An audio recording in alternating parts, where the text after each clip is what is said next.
Not the loudest. Not the boldest. Not the one who dominates the conversation. But the one who sits quietly, observing, measuring, calculating. Imagine this: in a crowded room boiling with anger and chaos, one man sits utterly still. No words. No reactions. For the time has just come. Presence. And in that silence, he dismantles egos, resolves conflicts, and saves lives without ever raising his voice. This is the story of Arais, a master of silent power. A Stoic force who proves that true strength isn't in noise, but in composure, observation, and deliberate action. By the end, you'll discover a 5-step technique to wield this power yourself, to outsmart anyone, influence rooms, and navigate chaos unshaken. But only if you stay until the final revelation. Are you ready to learn how silence can become your sharpest weapon? This story begins on a cold morning in a crowded government office, where frustration simmered like boiling water. People argued, complained, and paced in restless circles. But in the far corner sat Arais, motionless, calm, and unreadable. He blended into the background so flawlessly that time seemed to pass around him, not through him. He didn't fidget. He didn't sigh. He didn't glance at the clock. He simply sat silent, composed, and strangely powerful. No one knew this quiet man was about to change their lives. Or that his presence alone would expose the true nature of everyone in the room. But that's how silent power works, subtly, invisibly, until it becomes undeniable. Most assumed Arais was shy, introverted, maybe even weak. They saw his stillness as a lack of confidence, his silence as submission. After all, in a world that equates volume with power, quietness looks like weakness. But Stoics know better. Silence isn't empty, it's full of intention. It's a strategy. A shield. A weapon. Arais had learned long ago that words are like arrows, once launched, they can't be recalled. Most people shoot without aiming. But he waited. He observed. He knew people reveal themselves not through what they say, but through what they can't stop saying. So he sat, watching the chaos unfold, studying faces, tone shifts, and restless movements. It wasn't judgment, it was awareness. And awareness is the birthplace of power. Across the room, a heated dispute erupted between two men fighting over their place in line. Voices escalated, echoing through the hall. The receptionist tried to intervene but failed. Tension thickened, the argument teetered on the brink of violence. People took sides. Everyone looked toward the conflict, except Arais. Instead, he noticed something others missed: a small old woman standing behind the men, trembling, clutching her papers like a lifeline. His eyes softened, but his posture remained unshaken. Power, he knew, wasn't about controlling others. It was about controlling yourself. The argument peaked, a chair toppled, gasps echoed, someone yelled for security. Movement rippled through the room, yet Arais didn't budge. His stillness became so deliberate it drew eyes. One of the men turned, breath ragged with anger, and locked eyes with Arais. Not threatening. Not fearful. Just quietly certain, as if Arais could see through him. That gaze froze the man mid-sentence. Arais didn't blink. Didn't speak. Didn't judge. His silence struck harder than words. The room fell eerily quiet. The argument's echo faded, swallowed by Arais' composure. People exchanged uneasy glances, wondering how one man could command such presence without a word. The receptionist, relieved, looked at Arais with gratitude and curiosity. How had he stopped the chaos without moving? Without speaking? But Arais wasn't interested in praise. He wasn't interested in control. He was only interested in mastering himself, the first pillar of Stoic silent power. He returned his gaze to the floor, calm as ever. The men muttered apologies and stepped back. The old woman clutched her papers tighter as peace settled. To others, it seemed like coincidence. But our eyes knew, silence disarms ego, disrupts aggression, and shifts atmospheres. It operates like a quiet tide, unseen yet undeniable. But this was just the beginning. A darker test loomed, one far more personal, forcing our eyes to balance restraint and danger. And it started with one unexpected whisper. Before the room fully recovered, a faint whisper slipped through the air, urgent, fragile. It came from the old woman. She leaned toward our eyes, voice trembling. "Beta, can you help me?" Our eyes lifted his eyes, expression steady, entirely present. His silence gave her courage to continue. "They lost my documents. I've come here for 6 months. They keep saying come back later. I don't know what to do." Our eyes felt a shift, not anger, but recognition. Stoicism teaches, real strength is service, standing for those who can't. He didn't respond immediately. He mastered the pause, making her feel seen. But before he could act, a sharp voice cut in, well, if it isn't our eyes the philosopher." Our eyes recognized it without looking, Rafi, an old co-worker whose ego entered rooms first. Years ago, Rafi mocked our eyes' quiet nature, calling him weak. Life had turned tables.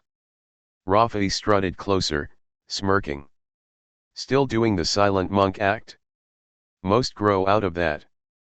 The provocation hung. The room shifted attention, sensing drama. People love noise, silence unnerves them because it reflects truth. Our eyes breathed. Stoicism: if you react, they win. If you remain centered, you win. He turned back to the old woman, ignoring Rafi, a deliberate gesture that infuriated him. Rafi scoffed louder. "Ignored again? Lost your voice?" Still, our eyes remained silent. People who seek reactions have no power, deny them, and they starve. The old woman hesitated. "Beta, if it's trouble, forget it." Our eyes shook his head gently. He spoke 3 words carrying more weight than Rafi's noise: "You're not trouble." Rafi blinked, thrown by the firmness. It wasn't confrontation, it was clarity. The room felt the shift, a quiet force gathering behind our eyes, not aggression, but purpose. Our eyes rose slowly, not dramatically, but silently. And that scared people most. As he stepped forward, the room hushed, holding its breath. This wasn't the observer anymore.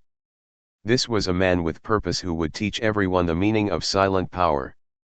Our eyes walked to the counter. The clerk looked up, nervous. He spoke gently, "Excuse me. This woman has come for months.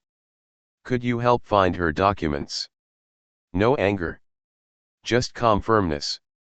The clerk, surprised by courtesy, nodded. "Let me check older files." Simple. Effective. Rafi scoffed. "That's it? Being polite is power? Dream world, our eyes." Our eyes didn't waver. "You don't attend every argument invited." Rafi stepped closer. "Say something. Defend yourself. You're hiding behind fake calmness." Our eyes turned slowly, expression steady. Rafi froze. "I'm not scared," our eyes said calmly. "I just don't choose noise over purpose." Rafi expected a fight. He got presence, exposing his insecurity. The clerk returned with the folder. Found it misplaced under a wrong ID. The old woman gasped, tears welling. "Thank you, so much." Our eyes nodded. "You deserve fairness." The room lightened. Anger dissolved. People watched in respect. Silence had become strength. Rafi realized, attention wasn't on him anymore. He snapped, "This makes you better." Our eyes shook his head. "It's not about being better. It's about choosing who you become." Rafi had no retort. Our eyes wasn't trying to win, he was aligned. Grounded. Impossible to defeat. The atmosphere transformed without shouting, threats, or domination. But the real test waited outside. Something darker, challenging not just patience, but principles. As our eyes stepped out, the air felt thicker. Rafi followed, simmering.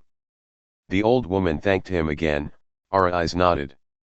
Then, commotion near the street corner, a crowd circling two men towering over a trembling boy of 14, clutching a delivery bag. His bicycle lay toppled. "This street isn't yours," one growled. "You can't deliver here." Territory bullying. Adults preying on a kid. The crowd watched but didn't intervene. Rafi muttered, "Not our problem. Our eyes could walk away." But Stoicism, control yourself, not the world, but refuse to become someone who ignores wrong. He stepped through the crowd, calm. Murmurs quieted. The men turned. "What do you want?" the taller barked. Our eyes didn't answer. He looked at the boy, then the men, then the bicycle. Silence tightened like a rope. His presence shifted the dynamic, not force, but certainty. The taller man closed in. Deaf. Silence forces confrontation with oneself. The man laughed nervously. Tough silent type, huh? Our eyes asked one question: is hurting a child what makes you feel powerful? It landed like a mirror. Uncertainty cracked their aggression. Rafi whispered, "You'll get punched."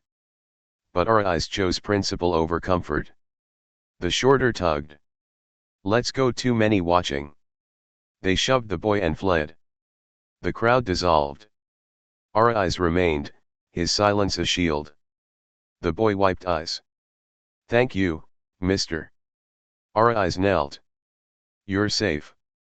Rafi, hero for a kid. Doesn't matter. Our eyes, every choice matters. He helped fix the bicycle bent wheel, broken chain. The boy sighed, "I'll get fired." Our eyes, not today. People watched with recognition, integrity in silence. But this wasn't the end. The real threat was personal, from our eyes' past. As our eyes helped the boy, the air shifted heavier, familiar. He turned. His brother, Cameron. Sharp eyes, clenched jaw, restless energy. "You're still playing saint," Cameron said bitterly. Our eyes didn't react. Cameron wasn't a battle, he was a mirror of past self. "Rafi, who's this?" Cameron stepped closer. Always the calm hero. Above everyone. Their history, father's death, arguments, grief. Cameron drowned in anger, our eyes escaped in quiet. Last fight tore them apart. "Say something," Cameron demanded. Our eyes, silence doesn't fix everything. But noise doesn't either. Cameron flinched. The boy tugged. "Do you know him?" Our eyes, "My brother." Cameron looked surprised. "Rafi, what now?" Our eyes to Cameron, "You're angry. I understand. I'm here now if you want to talk." Cameron stared, conflict, pain, hope. Then, crash, a tire slipped toward the boy. Our eyes grabbed it mid-air, jarring his arm. "No cry. Just control." The mechanic froze. Cameron watched, eyes softening. "You always do that, step in, even silently," Cameron said. Silence wasn't cold now, it was understanding. But the final test approached suddenly. "Shout, move." A motorcycle skidded out of control toward the stall. "Boy, Cameron." Our eyes had 1 second. He pulled the boy aside, pushed Cameron clear. The bike crashed, a beam struck our eyes' shoulder. Pain fired but silence. Cameron rushed, "Why? You could have died." Our eyes, "I wasn't thinking about myself."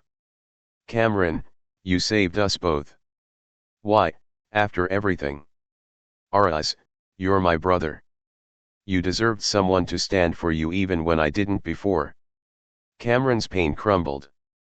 "I was wrong about you." He hugged our eyes, years of love resurfacing. The boy, your shoulder's bleeding. Arise, it's fine. Rafi paced, humbled. The crowd watched reverently. Silence wasn't distance, it was strength. Ahead, another crowd, a politician arguing with citizens, ignoring grievances. Noise deafening. Arise approached silently, standing at the edge. Chatter slowed, his calm drew eyes. Politician, who are you? Something to say? Arise observed. Minutes passed, tension softened. One citizen spoke clearly, emboldened. Others followed. Arguments became conversation. Silent power guides, transforms without attack. The crowd dispersed calmer. Arise left, tired but clear. Every test prepared him for this, remaining true under pressure. As night fell, Arise reflected, silent power is mastery over self, influencing without noise. And now, the promised reward, the life-altering Stoic technique Arise used to outsmart anyone without speaking.